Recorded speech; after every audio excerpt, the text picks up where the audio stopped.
Hola, mi nombre es Gonzalo Castillo, soy docente de la Unidad Académica de Hemoterapia y voy a dar comienzo al teórico de Introducción a la Recolección de Sangre. Acá les dejo la tabla de contenido. Tiene 10 puntos. El primero es la importancia de la correcta recolección y manejo de muestras. Después vamos a hablar de bioseguridad, de los insumos para la venopunción, de los tipos de muestras de sangre, de las diferencias entre suero y plasma, del equipo de venopunción, los tubos de recolección. Después en mitad del teórico van a tener una revisión pequeña para ir viendo cómo se manejaron con los temas dados. Después vamos a entrar de lleno con lo que es el procedimiento de venopunción en sí. Y después tienen otra revisión más para terminar. Importancia de la correcta recolección y manejo de muestras. Las pruebas son vitales para el correcto diagnóstico y tratamiento del paciente, entonces es de suma importancia obtener la muestra y también obtenerla en las condiciones que pide el estudio. Los resultados de laboratorio constituyen aproximadamente el 70% de la información objetiva utilizada por los profesionales. Eso quiere decir que de los resultados que va a tener la prueba que le hagamos a los pacientes en el laboratorio va a depender en un 70% de cómo se obtuvo esa muestra y de las condiciones que tiene esa muestra, de cómo fue obtenida y de cómo fue conservada, de si fue obtenida en los tubos que corresponde, con los tiempos que corresponde. La calidad de un resultado de prueba solo es tan buena como la calidad de la muestra analizada, lo que estaba diciendo recién. Es sumamente importante tener una buena muestra para obtener los resultados confiables. Porque los resultados de una muestra que no esté en buenas condiciones puede causar un tratamiento inapropiado que puede ser potencialmente dañino para el paciente. Y lo que les decía también hace un rato, la preocupación principal cuando vas a obtener una muestra es obtener la muestra en sí, porque hay pacientes que tienen las venas muy complicadas en distintas situaciones, pero el incumplimiento del procedimiento de recolección también compromete al paciente, porque si la muestra no está bien obtenida, lo que les decía puede repercutir en daños o en un mal tratamiento al paciente. Aproximadamente 56% de los errores de laboratorio ocurre durante la fase previa al examen de las pruebas de laboratorio. Y los factores que influyen son la responsabilidad del que saca la muestra. Yo los dejé numerados acá. Son 7 principales, que es el monitoreo del pedido de muestra. Primero ver bien qué estudios se le van a pedir al paciente para ver qué precauciones tenemos que tener. Después identificar correctamente al paciente, porque podemos tener una orden que es para determinado paciente, pero si no identificamos a quien realmente tenemos sentado frente a nosotros en el sillón, no sabemos si esa orden corresponde al paciente y por ahí es uno de los errores que se suele dar más frecuente. El tiempo de recolección, hay muestras que se tienen que obtener relativamente rápido, más que nada las que están asociadas a los factores de la coagulación y que el tiempo que la sangre esté y que esté sin el anticoagulante en cuestión puede afectar el resultado de los tiempos de coagulación. Los insumos de flebotomía, usar los insumos inapropiados, agujas de calibre muy chiquito, con jeringas grandes. Después vamos a entrar en detalle bien de los insumos de la flebotomía, tienen que ser apropiados también para el paciente y para el tipo de muestra que vamos a obtener. El etiquetado de las muestras es otro paso donde suele haber errores. Colocarle las etiquetas a los tubos que no corresponden o mezclar las etiquetas de un paciente con los tubos de otro paciente. Y después el transporte de muestras al laboratorio. Bueno, generalmente las muestras se obtienen dentro del hospital para ser usadas dentro del hospital, pero hay situaciones donde las muestras las obtenemos en una institución o en un lugar y tienen que viajar a otro lugar para ser estudiadas. Y es importante también que el transporte de las muestras esté bien hecho, esté asegurado. Normas de bioseguridad. Esto es como muy básico, pero es re importante para el manejo en el laboratorio. O sea, usar un equipo de protección personal adecuado, túnica, usar guantes, depende en qué situación estén trabajando, pero lo más importante es cuidarse ustedes cuando estén trabajando y después poder cuidar al paciente a partir de eso. Cámbiense los guantes entre pacientes, desinfecten las manos después de quitarse los guantes, desechar el material contaminado en los contenedores que están designados, tener mucho cuidado con los materiales cortopunzantes, esos van en un Descartex rígido.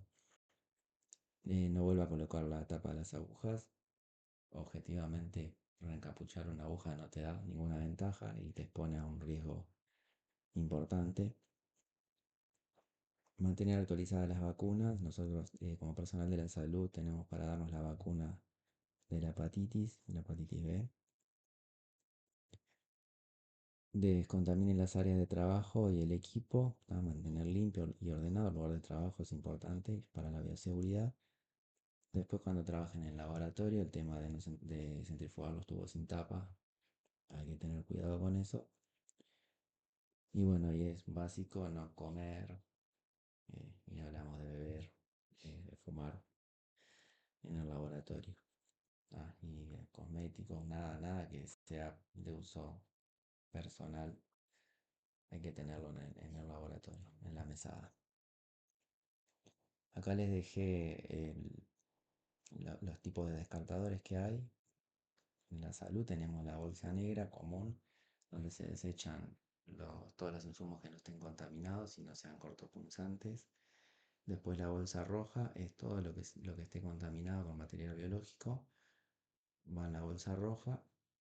Y lo que sea cortopunzante, todo lo que pueda ser cortopunzante, material de vidrio, agujas, todo lo que pueda pinchar o lastimar al personal que se encarga de los desechos, hay que ponerlo en los residuos de cortopunzantes, en los descartes.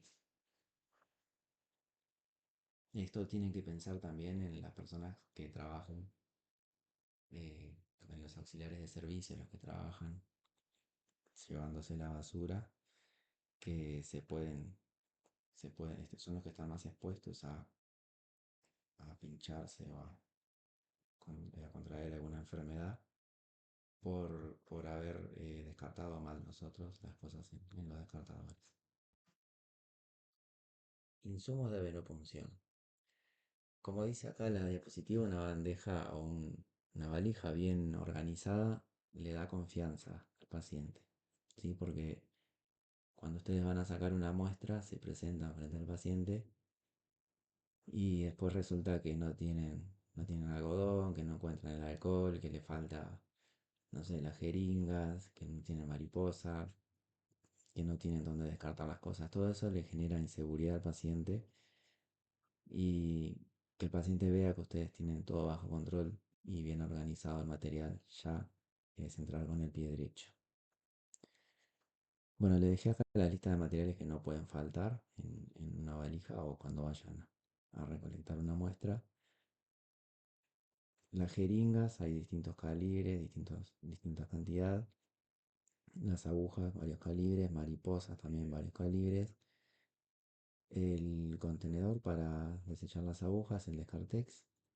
Los tubos de recolección, según indica el estudio, ustedes tienen que ver qué estudio se le va a hacer al paciente para ver en qué tubo va la sangre que van a recolectar, qué cantidad de tubo van a sacar para saber qué cantidad de sangre tienen que sacar para elegir bien el tamaño de la jeringa. Después tienen que ver el tamaño de la vena del paciente, cuál vena van a funcionar para ver el tamaño de la aguja también. Después tienen que tener para hacer torniquete. Habitualmente en la salud, cuando no tenés una liga, usas un guante. El guante no es tan apropiado para hacer el torniquete, pero tiene la ventaja de que es descartable. Entonces vos ligás al paciente con el guante, sacas la muestra y descartas el guante. Sin embargo, los torniquetes muchas veces ligas a un paciente, sacas la muestra, ligas a otro paciente con el mismo torniquete. En realidad habría que limpiarlo, habría que desinfectarlo. y con el guante te ahorras ese trabajo. Bueno, hay que tener guantes, alcohol para desinfectar o alguna solución para desinfectar distinta al alcohol, gasas, el leucoplast. El leucoplast, cuando ustedes van a sacar muestras, lo conveniente es usar un leuco que es como de papel, porque el leucoplast en sí se pega muy fuerte a la piel. Hay personas que tienen la piel muy delicada y después para sacarse el leuco se terminan lastimando. Y en cambio el leuco que es de papel, ellos pueden irlo mojando y se despega mucho más fácil. Y bueno, y después hay que tener un marcador por si no tenés las etiquetas impresas, rótulas con el marcador el tubo. Tipos de muestras de sangre. Las diferencias entre los distintos tipos de muestras. Tenemos sangre arterial, sangre venosa y sangre capilar. La sangre arterial es la sangre que va por las arterias, está altamente oxigenada, se debe aplicar presión de 3 a 5 minutos para detener el sangrado. Todo esto depende del calibre de aguja que hayamos usado. Si usamos un calibre grande de aguja, supongamos un 18, un 16, va a tener que apretarse por lo menos de 15 a 20 minutos. Si usamos calibres más chicos, menos tiempo. Se usa principalmente para la gasometría arterial y solamente el personal capacitado puede realizar la función arterial. ¿Qué significa eso? Que si nosotros vamos a sacar una muestra, nunca vamos a funcionar una arteria, ¿no? Nunca vamos a sacar sangre para un estudio de laboratorio de una arteria, a no ser que venga el personal capacitado y lo haga. Sangre venosa. Esta es la que nosotros vamos a ir a buscar cuando vamos a sacar una muestra. Tiene los niveles bajos de oxígeno, los altos niveles de dióxido de carbono y productos de desecho. Y los rangos de referencia para las pruebas de laboratorio se determinan a partir de la sangre venosa. ¿Qué quiere decir? Que si nosotros usamos sangre que no es venosa, si usamos sangre arterial para hacer, por ejemplo, un hemograma, los rangos de laboratorio están calibrados para sangre venosa y no para arterial, entonces no van a dar los resultados mal. Sangre capilar. Es mezcla de sangre arterial y venosa y se obtiene mediante una punción dérmica. Está fácil de tener el sangrado, hay que apretar, hay que hacer una presión ligera nomás. Los rangos de laboratorio pueden diferir, porque es una mezcla de sangre arterial con sangre venosa. Nosotros en el banco de sangre usamos la punción térmica para medir la hemoglobina de los pacientes. Diferencias entre plasma y suero.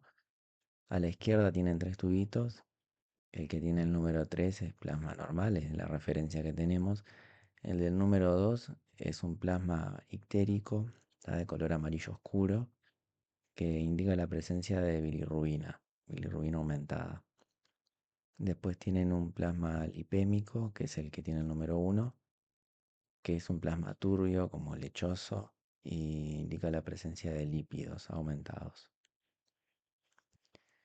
Después tienen a la derecha tres tubitos más, que acá podemos ver lo que es la hemólisis. La hemólisis grave en el número 6, hemólisis moderada y hemólisis ligera. La idea cuando obtenemos la muestra es que no salga hemolizada. Esto puede pasar, por ejemplo, cuando hacemos una mala punción en la vena, y también puede pasar cuando elegimos un calibre muy chico de aguja. Si usas un calibre 22, por ejemplo, y usas una jeringa de 20, al hacer fuerza con la jeringa para que se llene la jeringa, la aguja, o sea, la sangre pasa como muy comprimida, haciendo mucha fuerza por la aguja y se empieza a molizar. Acá tienen dos tubos más. El de la izquierda es un tubo anticoagulado con EDTA. Fue centrifugado y nos quedan las tres capas divididas. Tenemos arriba lo que es el plasma, en el medio la capa de Buffy Coat, la capa leucoplaquetaria, y abajo del todo tenemos los glóbulos rojos.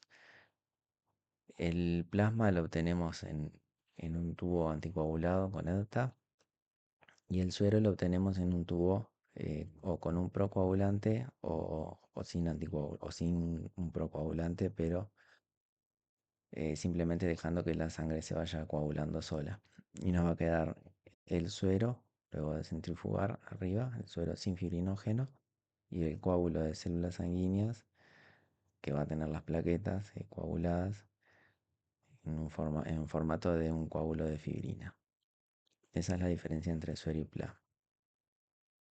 El suero lo obtenemos en un tubo coagulado, en una muestra coagulada, y el plasma lo obtenemos en una muestra anticoagulada, que tiene fibrinógeno. Nosotros en hemoterapia sacamos muestras tanto en tubo EDTA como en tubos secos. En EDTA los usamos para hacer hemogramas o para hacer estudio de grupos sanguíneos, anticuerpos irregulares. Y también sacamos muestras en tubo seco. Las muestras en tubo seco las usamos para hacer la serología, las enfermedades transmisibles.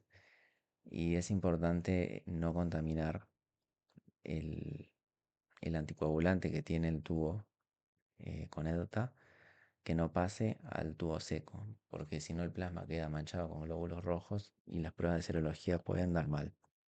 Entonces siempre que tengan que llenar estos dos tubos, van a llenar primero el tubo seco y después van a llenar el tubo con EDTA. En el equipo de venopunción tenemos acá dos ejemplos. El Vacutainer a la izquierda. El Vacutainer tiene la ventaja de que nosotros conectamos los tubos acá y se van llenando solos. Y los tubos, vamos a ver más adelante, vienen sellados al vacío. Podemos usar los tubos que vienen para el Vacutainer, que tienen un caucho, una gomita en la tapa, que es la que vamos a perforar con la manga de caucho. Y el vacío del tubo ya está calculado para llenarse hasta el enrase.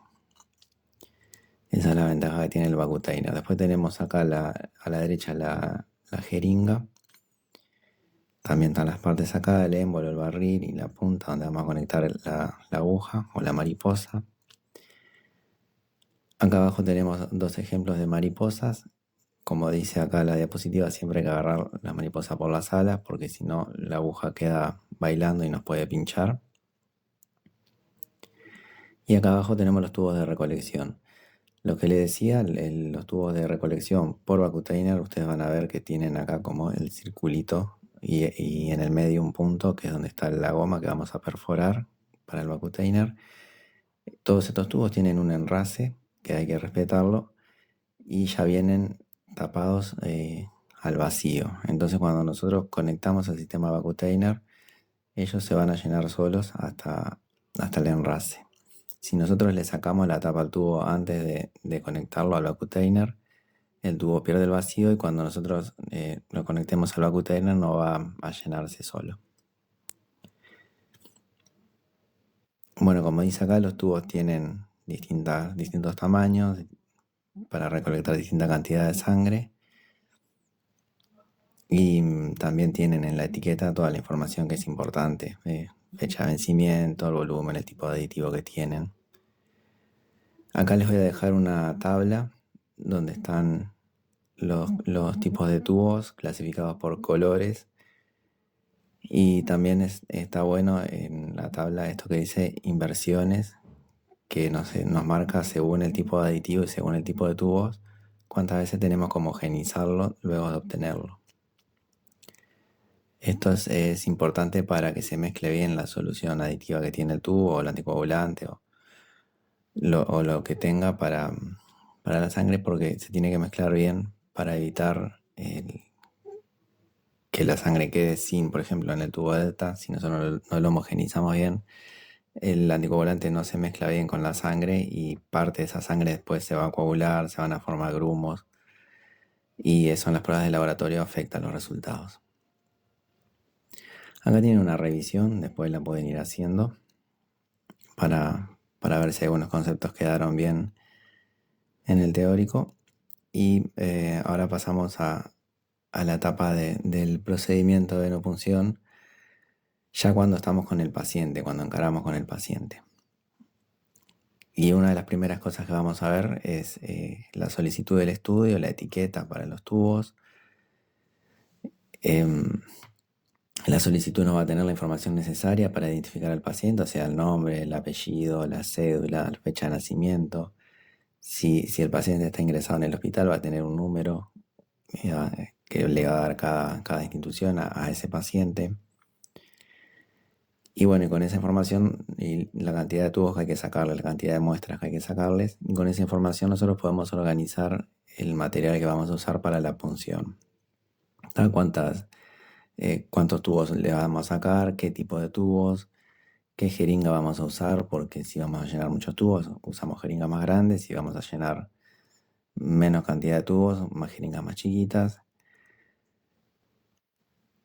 Bueno, recolectar las muestras apropiadas, lo que les estaba diciendo, y protección legal, porque ustedes tienen una orden médica que les indica cuántos tubos tienen que sacarles. No le pueden sacar muestras al paciente que no están indicadas por el médico. Entonces, la orden de estudio también nos va a dar esa protección legal.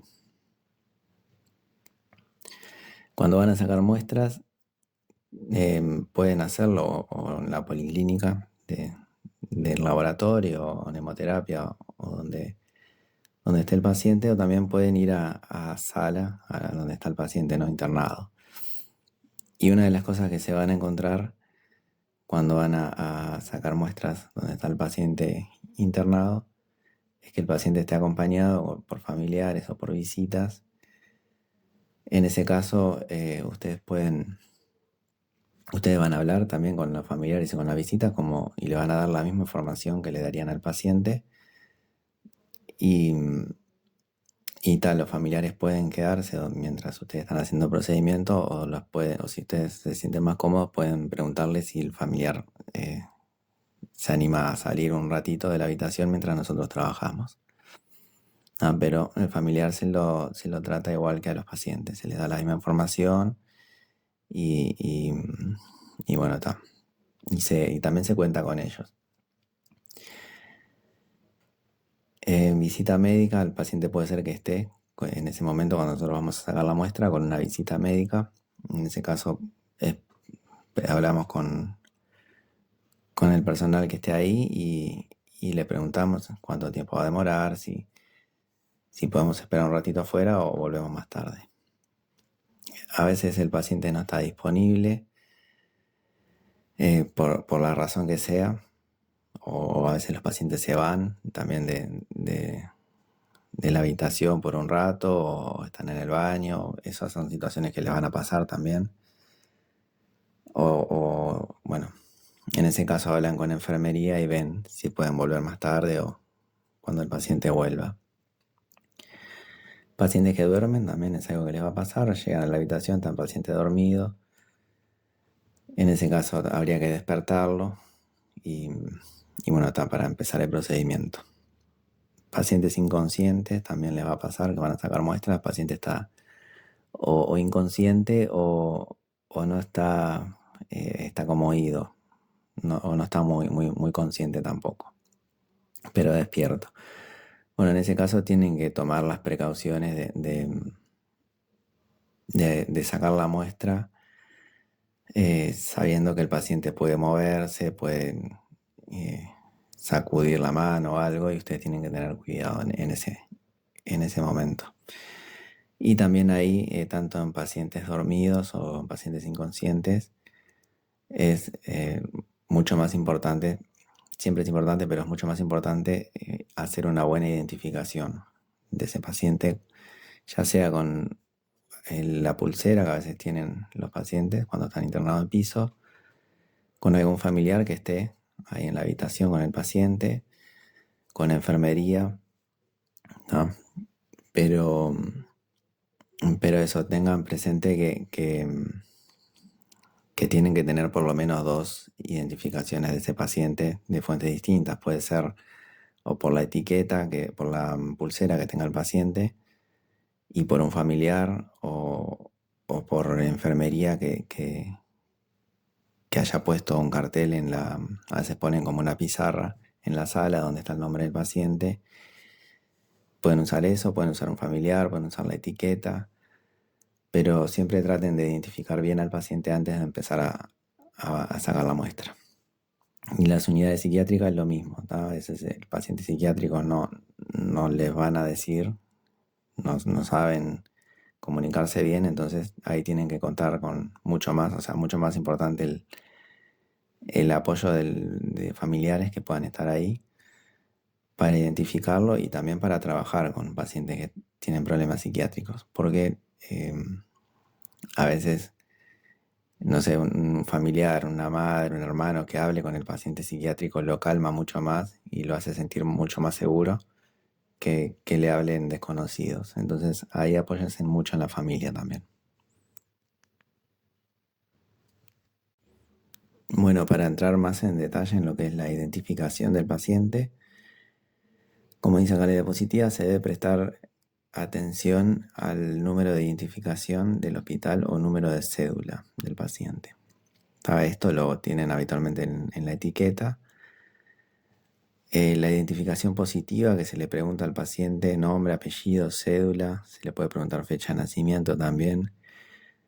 Ellos tienen que decirlo, nosotros no podemos decirle tu nombre es fulanito y esperar que él te diga que sí, o tu cédula es tal y esperar que él te confirme que esa es su cédula, porque a veces los pacientes no entienden bien lo que les decís o no te escuchan bien y te dicen que sí por decirte nomás y ta.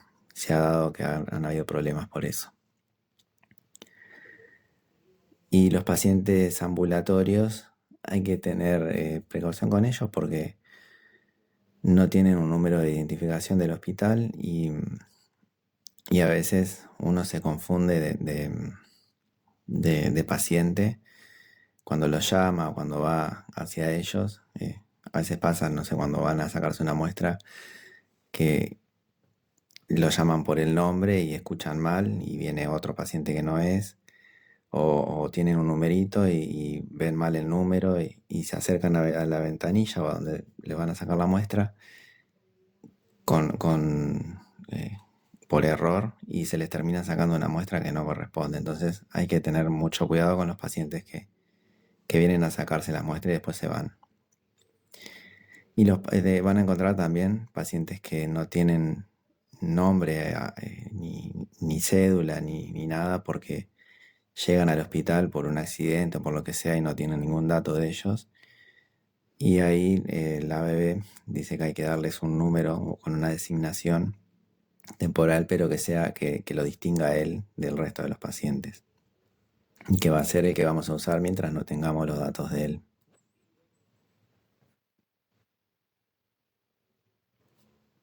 Bueno, cuando vamos a preparar al paciente,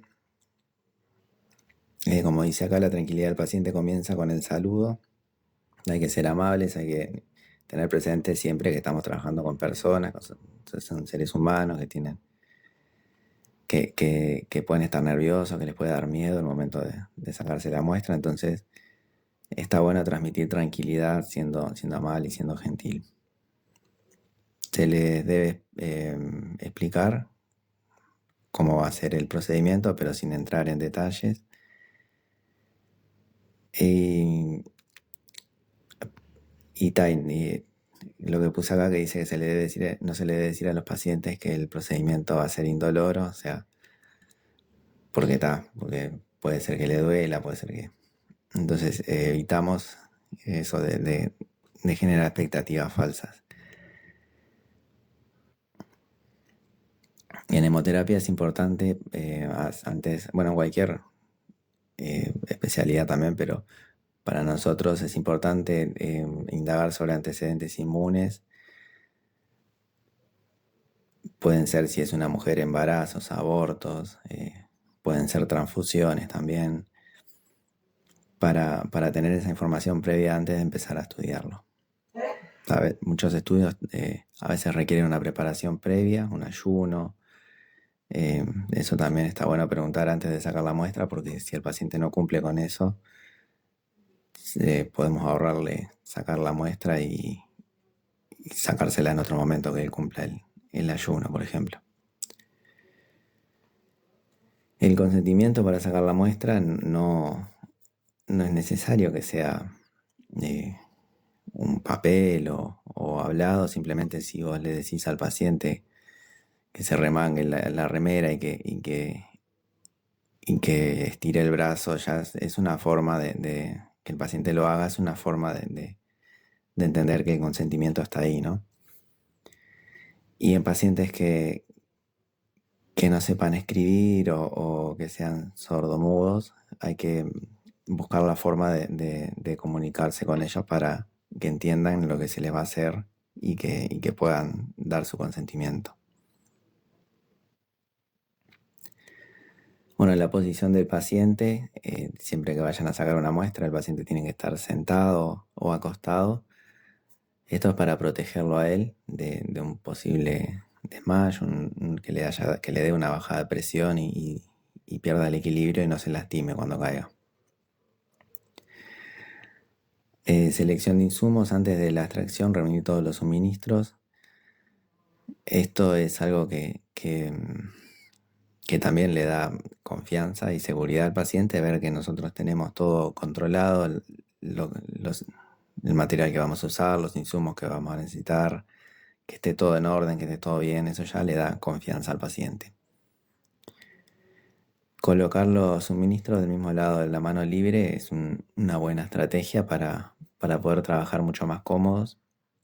Ustedes tengan presente después cuando tengan el práctico que cuando funcionan van a tener una mano sosteniendo la aguja y van a tener la otra mano libre para agarrar los tubos, para tener el leuco a mano, para todo lo que tengan que manejarse. Entonces está bueno dejar todo del lado de la mano libre.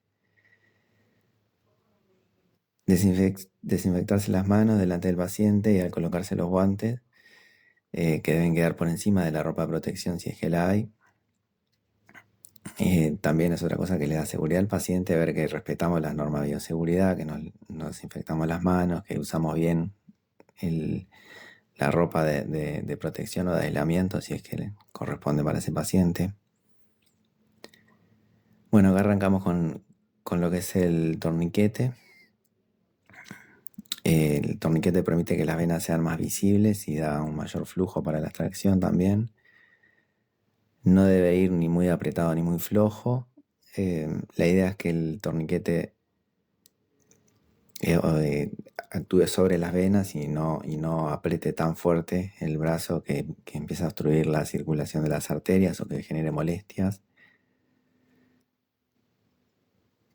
Hay que tener cuidado según qué estudios se vayan a hacer. Como dice acá la diapositiva, puede alterar algunos estudios. Por eso hay un tiempo que se calcula que es 1 minuto, ¿tá? Pero eso depende mucho de qué estudios van a hacer. Hay estudios que son más sensibles, en los que sí no se pueden pasar del minuto, y hay estudios en los que no. Por ejemplo, para sacar muestras para hemoterapia no nos da complicaciones tener el torniquete más de 1 minuto. Pero sí, los estudios que alteran los puse acá, proteínas plasmáticas y los lípidos, los analitos afectados por la hemólisis, por ejemplo el potasio, el ácido láctico y las enzimas. El torniquete lo colocamos sobre el brazo a 10 centímetros aproximadamente por encima del sitio de punción. Y colocar el torniquete muy sobre el sitio de punción puede hacer que la vena se rompa. Depende del calibre de la aguja y eso, pero puede hacer que la vena se abra más fácil si el torniquete está muy cerca de donde vamos a puncionar. Bueno, selección del sitio de venopunción. Las venas más fáciles y de primera opción para puncionar están en el pliegue del codo, en lo que se dice la fosa antecubital, que son la vena cefálica, la cefálica media y la basílica, ¿tá? O la cefálica, la mediana y la basílica. Vamos a hablar un poco de cada una. La basílica tiene buen calibre y flujo. Está superficial y de fácil acceso. La van a encontrar en la mayoría de los pacientes palpando nomás. No tiene mucha complicación. Es una vena que tiende a moverse, sí. Y como desventaja, está cerca del nervio mediano y de la arteria braquial. Entonces, esta vena, lo que ustedes van a tener que tener cuidado cuando vayan a puncionarla es primero de traccionar bien para que no se mueva y, y hacer una punción bien superficial. Porque por debajo de esta vena, en la mayoría de los pacientes, si ustedes apretan fuerte con los dos dedos que usan para palpar, van a ver que abajo está la arteria, sienten como si latiera. Entonces, y pegadito al nervio, ¿tá? Entonces, ustedes van a tener que hacer una punción bien superficial para evitar atravesar la vena y pinchar la arteria o pinchar el nervio. ¿Qué pasa si pinchan la arteria? Porque es algo que puede pasar. Eh, Esto depende del calibre de la aguja, pero ustedes no van a sacar sangre ya una vez que se dan cuenta que puncionaron la arteria por el color de la sangre o porque le está doliendo al paciente. Sacan la aguja, el paciente se tiene que apretar bien fuerte, por lo menos de 5 a 10 minutos. Si es un calibre de 20 o 22, que se apriete fuerte 5 o 10 minutos y que le deje el brazo en alto mientras se aprieta. Si funcionan un nervio, los nervios no los podemos palpar, no nos podemos dar cuenta cuando están ahí, pero si los funcionamos vamos a sentir, el paciente nos va a decir que siente como un hormigueo en la zona o en los dedos y como que el dolor le irradia, ¿tá? Entonces, esas son señales de que funcionamos un nervio. También vamos a sacar la aguja y vamos a buscar otra vena para funcionar. Al paciente le tenemos que transmitir tranquilidad, que el nervio le va a doler un día o dos, pero que después se va a recuperar. De esto también está bueno hacer un seguimiento, quedarse con información del paciente, con información de contacto y preguntarle al otro día o día por medio a ver cómo está. Y también dejarle a él el número del servicio para que pueda llamar por cualquier cosa. Bueno, la vena basílica es la que reporta más quejas y lesiones, más que nada por esto que les estaba diciendo, porque está muy próxima a la arteria y al nervio. Entonces, lo que les decía, cuando la vayan a puncionar, vayan bien superficial. Vena cubital media o vena mediana es la vena preferida para sacar sangre. Si ustedes la ven acá en la imagen a la derecha, van a ver que la vena mediana es como una conexión entre la cefálica y la basílica. Tiene un trayecto corto. Ese trayecto corto nos da dos puntos de anclaje. Uno es en la basílica, otro es en la cefálica. Entonces no tiende a moverse tanto esa vena. Tiene un agarre más fuerte. Suele tener mejor calibre que la cefálica, que la basílica, y está lejos de nervios y de arterias. No suele tener nervios o arterias que pasen por ahí.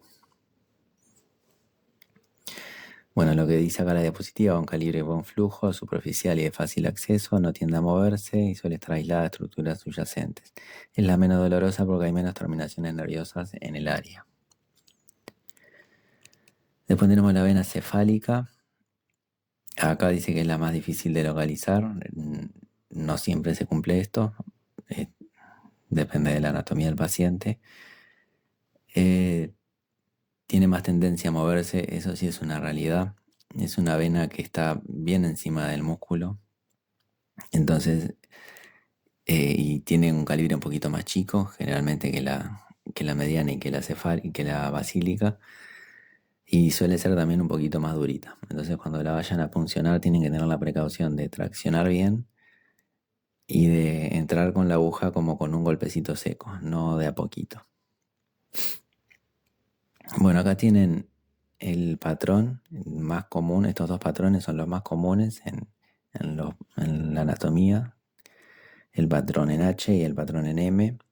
El patrón en H se ve aproximadamente en el 70% de la población. Y después está el patrón en M. Esto les sirve para palpar las venas cuando no las ven. Ustedes más o menos ya saben qué patrón van a buscar. Primero empiezan por el H, van a buscar la basílica o la cefálica y después que encuentran una u otra van a tratar de ubicar la mediana, que es generalmente la que tiene mejor calibre.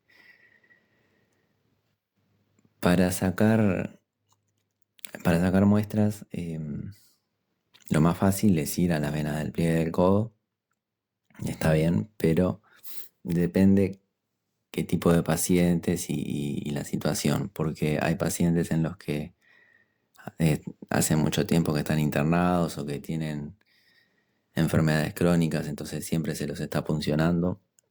En esos pacientes lo que nosotros tenemos que hacer es cuidar al máximo las venas y como protocolo arrancamos desde lo más distal y vamos hacia lo más proximal. ¿Qué quiere decir eso? Que arrancamos a buscar venas en el dorso de la mano, en la muñeca, en el antebrazo y después vamos para el brazo.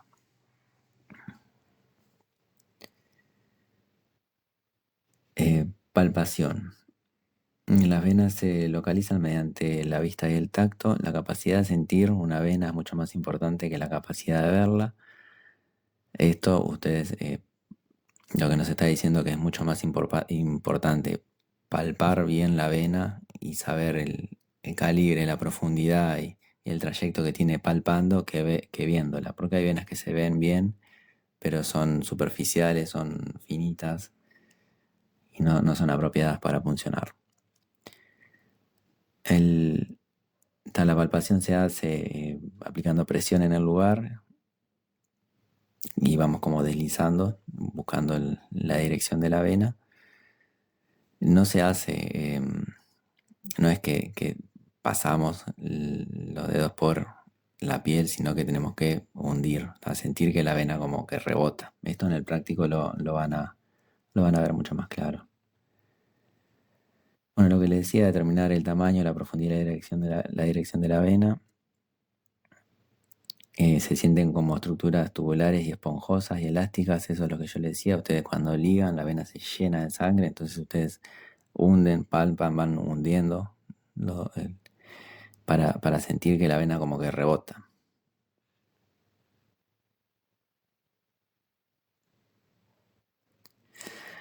Bueno, acá le puse tips técnicos. Nunca duden en revisar ambos brazos, porque así pueden asegurarse de encontrar la mejor vena para funcionar y escuchar sugerencias del paciente. Eso depende, hay pacientes que ya les digo que se los funcionan todo el tiempo, entonces ellos saben qué vena funciona, qué vena no funciona, y cuál es la vena que está mejor, de dónde le sacaron la última vez. Todo esto le pueden prestar atención, pero siempre van a ser ustedes los que van a tomar la decisión de qué vena funcionar. Usar la mano no dominante para la palpación puede ser útil cuando se va a realizar una palpación adicional inmediatamente antes de efectuar la punción. Esto no es muy recomendado, pero hay situaciones en las que lo van a tener que hacer porque es difícil encontrar venas que están muy profundas. Entonces, ustedes palpan, después que ustedes van palpando, encuentran la vena, pero después tienen que hacer la asepsia. Cuando hacen la asepsia puede ser que pierdan el lugar donde estaba la vena y, y bueno, ustedes van a tener que palpar de nuevo, ver dónde está la vena y eso lo van a hacer con la mano no hábil, porque con la mano hábil van a tener la aguja. Cuando estén, esto es más para hemoterapia, cuando estén por puncionar a un donante y ustedes hagan esta palpación con la mano no hábil justo antes de la punción, van a tener que repetir la asepsia, porque ustedes al palpar ya están contaminando de nuevo el sitio de punción y cuando introduzcan la aguja, cuando puncionen, esas bacterias que ustedes tienen en la mano pueden entrar por la aguja a la unidad de sangre. Y esto es lo mismo cuando van a colocar vías. Cuando van a colocar vías es muy importante mantener bien limpio el lugar donde van a puncionar porque una vía del paciente puede ser que la tenga un par de horas mientras se lo transfunda, mientras le pasan una medicación, o puede ser que la tenga 2, 3 días, a 4 días o incluso hasta una semana. Entonces ahí es donde la asepsia, la buena asepsia que ustedes hagan y la prolijidad en el trabajo va a marcar la diferencia en si el paciente se le infecta el- el- la zona donde ustedes pusieron la vía o no. Se debe intentar localizar la vena cubital mediana, la vena mediana, en ambos brazos antes de buscar otra vena. Siempre localice el pulso braquial antes de acceder a la vena basílica para prevenir una punción arterial accidental. Esto es lo que yo les decía, que la vena basílica tiene por debajo y al lado arteria y nervio. Entonces está bueno antes de puncionar tratar de localizar el pulso, tratar de localizar bien por dónde pasa la arteria, al menos para tener como idea de hasta dónde ir con la aguja. Lo que le decía hoy también está acá, un torniquete colocado demasiado cerca del sitio de venopunción puede causar que la vena colapse y después no hiperextienda el codo, esto puede dificultar la palpación de la vena. Está cuando el paciente hiperextiende el codo, o sea, queda el brazo bien estirado, las venas del pliegue del codo quedan chatitas, entonces es más difícil encontrarlas. Sitios a evitar cuando vamos a puncionar. Bueno, venas esclerosadas, porque son venas que están duras y son difíciles de puncionar. Se mueven, y una vez que puncionamos a veces no, tampoco tienen buen flujo de sangre. Venas ocluidas, esto ustedes se van a dar cuenta tanto en venas esclerosadas como en venas ocluidas. Se van a dar cuenta porque la vena es como si fuera un cordón sólido, como si fuera una especie de tendón. No tiene esa estructura esponjosa que rebota cuando ustedes la palpan. Venas trombosadas. También hay venas que tienen como callos, ¿tá? De tanta punción que le han hecho en ese lugar, se le van formando callos a las venas y van quedando como tapaditas en ciertos tramos. Y esos callos son duros, nosotros entramos con la aguja y sentimos como que hay que hacer fuerza para atravesarlo. Eso hay que evitarlo. Entonces cuando palpan se van a dar cuenta si hay un callo. Porque la vena es como un cordoncito esponjoso, pero en determinados puntos tienen como si fueran pelotitas duras. ¿Tá? Esos son los callos. Sitios con hematomas también hay que evitar, porque también hay estudios de laboratorio que se pueden ver afectados si nosotros sacamos sangre de donde está un hematoma, porque hay sangre seca, hay sangre que está coagulada, a veces hay trombos de plaquetas, todas esas cosas pueden alterar los estudios de laboratorio después. Sitios edematosos, paciente con edemas, con un problema de circulación. Primero que nada que es difícil encontrar las venas cuando el paciente está con edema porque es como si fuera una especie de gelatina que tiene entre el músculo y la piel que tapa todo, ¿no? Queda como hinchado el brazo y es muy difícil palpar las venas ahí. Zonas quemadas o con cicatrices, depende qué tipo de quemaduras o de cicatrices haya tenido el paciente, pero pueden haber alterado la anatomía de las venas en ese lugar o las venas pudieron haber quedado ya sin circulación en esa zona. También son sitios donde, si por ejemplo si está quemado o con una cicatriz muy profunda, son sitios donde es más difícil hacer la asepsia, la piel es más dura, es más difícil entrar con la aguja, entonces vamos a evitar esas zonas. El lado de la mastectomía, esto es bastante frecuente y hay que evitar porque a las personas que le hacen la mastectomía le sacan los ganglios linfáticos de esa zona y primero que nada ya no tienen el sistema inmune en ese lugar tan funcional, tan fuerte como para contrarrestar una posible infección que se pueda agarrar el paciente, o sea, quedan más susceptibles a infecciones. También suelen estar con edema, el brazo que tiene la mastectomía. Y, y mismo el edema se puede, cuando nosotros vamos a sacar sangre, puede contaminar la muestra que estamos sacando y falsear también resultados de laboratorio. Y, y bueno, a estos pacientes les van a decir que tienen, generalmente les dicen, este brazo no se puede por tal cosa. Bueno, ahí ustedes van al otro brazo. El brazo con la línea intravenosa, esto también, porque si el paciente tiene una vía en ese brazo, en esa vena, y nosotros sacamos sangre de ese lado o de la misma vena, puede ser que estemos sacando sangre diluida, por ejemplo, si por la vía le están pasando, no sé, un suero con potasio, y nosotros sacamos sangre de la misma vena por la que está pasando el suero, la sangre va a salir más diluida. O va a salir contaminada con algún medicamento que altera todos los resultados de laboratorio. Lo mismo, bloqueos con heparina o suero, es la misma cosa. El paciente puede estar, la muestra puede salir contaminada con heparina o diluida con suero. Brazo con cánula o con fístula. Vieron que la fístula lo que hace es conectar una arteria con una vena. En ese caso, no podemos funcionar en ese lugar. Ustedes recuerdan que las muestras de laboratorios, los intervalos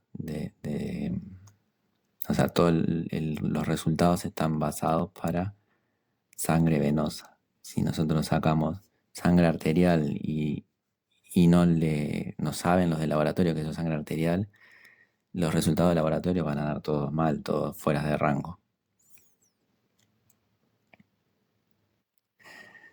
Bueno, acá entramos en lo que es los pasos en sí del procedimiento. Lo que les decía hoy, obtengan y revisen el formulario de solicitud, o sea, la solicitud de estudio, cuántas muestras hay que sacar, los datos del paciente, cuántos tubos, el pedido de las muestras y las etiquetas correspondan a la misma persona y que el paciente corresponda a ese pedido y a esas etiquetas. Que la cantidad de etiquetas que tenemos corresponda a la cantidad de tubos que hay que sacar. Toda esa información hay que contrastarla antes de empezar a sacar la muestra. Bueno, saluda y tranquiliza al paciente, le explica el procedimiento que se va a realizar, obtener el consentimiento informado al paciente. Ya le digo, el consentimiento es, no sé, remangate, pues, le preguntás si se puede remangar el brazo, si ya con que el paciente colabore en eso es una forma de obtener el consentimiento. Lo identificamos al paciente pidiéndole que diga su nombre, su apellido, la cédula, puede decir también la fecha de nacimiento. Si el paciente tiene etiqueta, contrastamos esa información con etiqueta, no pulsera. Si el paciente tiene la pulsera, vamos a contrastar esa información con la información que él nos diga y con el pedido de muestras. Si para ese estudio que nosotros le vamos a sacar las muestras hay que hacer un ayuno, le preguntamos si cumplió con el ayuno. Podemos preguntarle también si tiene algún tipo de alergia o algún problema previo con las punciones. Seleccionamos los tubos y el equipamiento correcto para el procedimiento.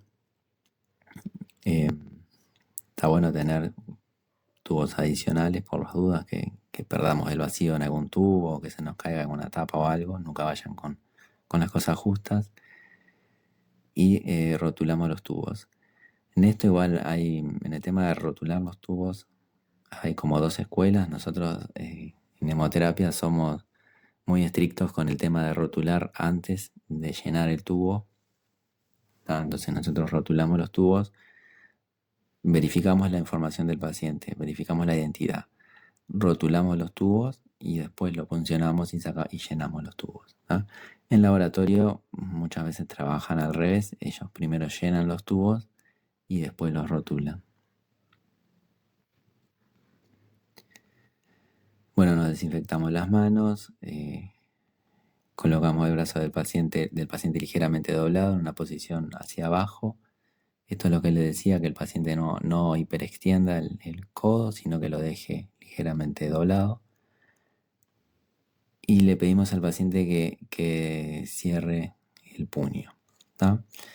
Ahí colocamos el torniquete, como les decía, de 6 a 10 centímetros por encima de la fosa antecubital o de donde vayamos a puncionar. Palpamos el área, como dice acá, en dirección vertical y horizontal para localizar la vena, buscar la dirección, el calibre y la profundidad de la vena.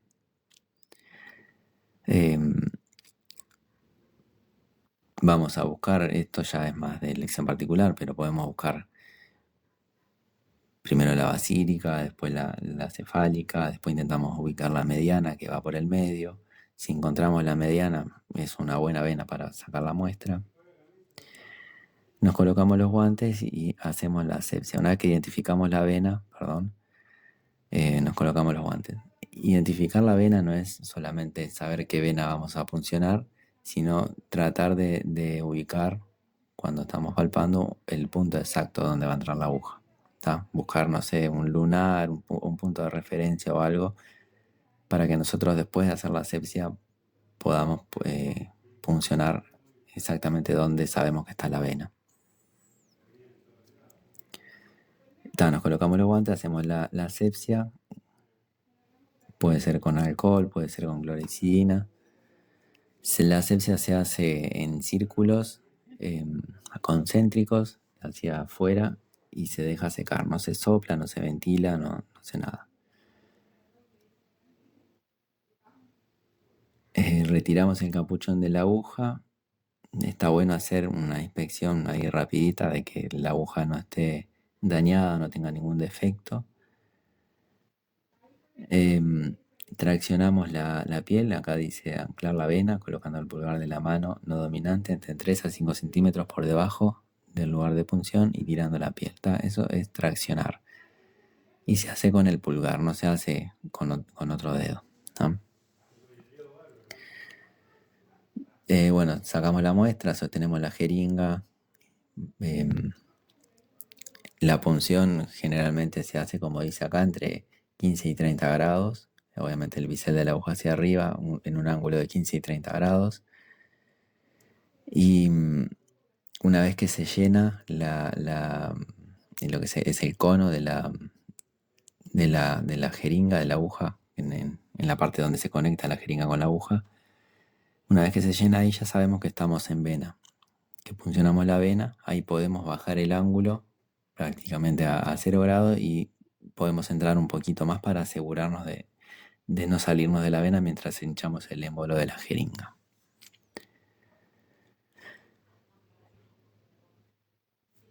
Como dice acá en el punto 14, tiramos el émbolo de la jeringa y esto lo hacemos lento. O sea, no lo podemos hacer rápido porque corremos el riesgo de embolizar la sangre. La sangre, cuando pasa por la aguja, pasa muy apretada y los glóbulos rojos pueden embolizarse si hinchamos el émbolo muy fuerte. También podemos hacer colapsar la vena, depende del tamaño de la vena. Bueno, una vez que llenamos la jeringa con la cantidad de sangre que necesitamos, sacamos el torniquete, desligamos al paciente y retiramos la aguja, colocando un algodón al mismo tiempo sobre el lugar donde puncionamos.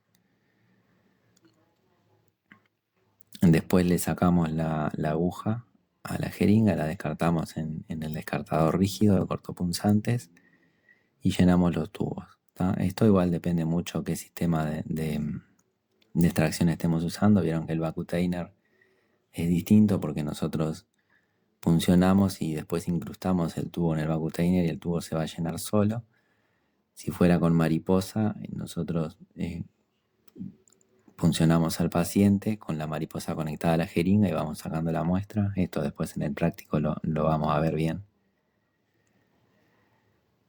Los tubos hay que llenarlos en el orden correcto. ¿Se acuerdan que yo hace un rato les había dicho que, por ejemplo, cuando tienen dos tubos, uno seco y uno delta, van a llenar primero el seco para evitar contaminar el tubo seco con el anticoagulante, con el EDTA. Entonces primero llenan el seco y después llenan el EDTA. Entonces, después que llenamos los tubos, el paciente seguramente quedó con un algodón o con una gasita apretándose el sitio de punción. Nosotros ahí le hacemos la curación al paciente, una curación prolija, bien hecha, y ya ponemos las muestras donde corresponden, en gradillero y separadas, bien identificadas, y desechamos todos los insumos y los suministros que usamos. Le agradecemos al paciente, eso es importante, nos despedimos del paciente, nos quitamos los guantes y nos desinfectamos las manos. Bueno, profilaxis post-exposición. Esto lo puse más que nada para que tengan la información de qué es lo que se hace en una situación en la que o nos lastimamos con material contaminado o puede ser también que nos salpique sangre en la cara o en los ojos. En ese caso hay dos cosas importantes que hay que hacer. Básicamente vamos a irla viendo acá. El punto 1 es traemos una muestra de sangre de la persona, del extraccionista que se lastimó para analizarla. Esto depende del lugar, pero por lo menos estas tres enfermedades tienen que estar: la hepatitis B, la hepatitis C y el VIH. Si el paciente no se fue o si es posible identificarlo, se lo cita y se le saca una muestra de sangre extra para analizarlo, también para las mismas enfermedades. Y todo esto, bueno, como dice acá, recomendado que se haga antes de las 24 horas para obtener el mayor beneficio de la profilaxis post-exposición.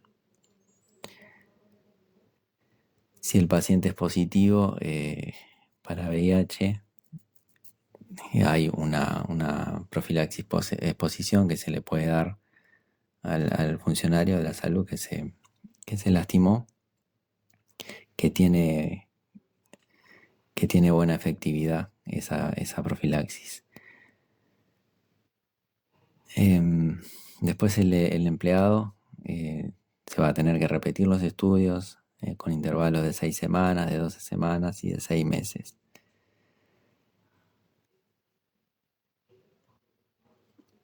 Después tienen, si el paciente es positivo para hepatitis B, vieron que hay para los funcionarios de la salud, nosotros nos tenemos que dar la vacuna de la hepatitis B para estar protegidos en estos casos. La hepatitis B es una enfermedad que no es tan rara, es relativamente frecuente y en algunas poblaciones, según el hospital, es más frecuente todavía. Y sabiendo que con un par de vacunas nos podemos proteger de eso, está bueno que todos lo hagan. Y para la hepatitis C no hay profilaxis post-exposición, sino que se va a hacer un seguimiento y un tratamiento. Después les dejé acá el resto de las diapositivas, es una revisión, son preguntas sobre el teórico. Para algunas de estas preguntas, con lo que dimos acá les va a alcanzar, con la información que dimos acá les va a alcanzar, y para otras van a tener que buscar información por fuera. Esto es para asentar los conocimientos y lo que se dio en el teórico. Y bueno, y tienen mi mail acá para cualquier duda o consulta que quieran hacer sobre la diapositiva, sobre lo dado. Me pueden escribir por ahí, ¿sí? Bueno, espero que no se les haya hecho muy largo el teórico, que lo hayan disfrutado y que tengamos la oportunidad después de ver esto en el práctico. Muchas gracias.